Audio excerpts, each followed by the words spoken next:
There is a debate now on whether there should be a wealth tax on unrealized capital gains or assets. The issue is this doesn't address the problem, which is that the government wastes an enormous amount of money. The government does not have an income problem. It has a spending problem. If we give them more, they will waste more. The government, logically, doesn't need more money until they balance the budget, which they aren't even debating.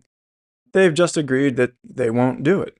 It's like when someone has a gambling addiction, and so they can't afford to pay their rent.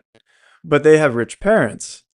So the gambling addict says, I wouldn't be in this situation if you just gave me more money. Then I would be able to pay my rent. It's like feeding an obese person donuts. The government brings an enormous amount of taxes every year and wastes most of it.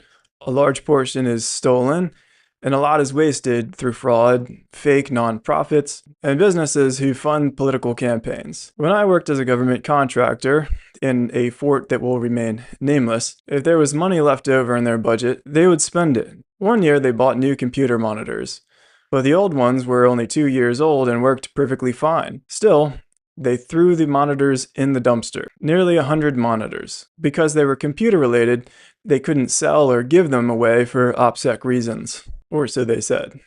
There's a way to dispose of these sorts of things. There was also a digital clock on the wall that they paid $20,000 for during one of those times when they needed to spend their budget for that quarter. The clock never worked.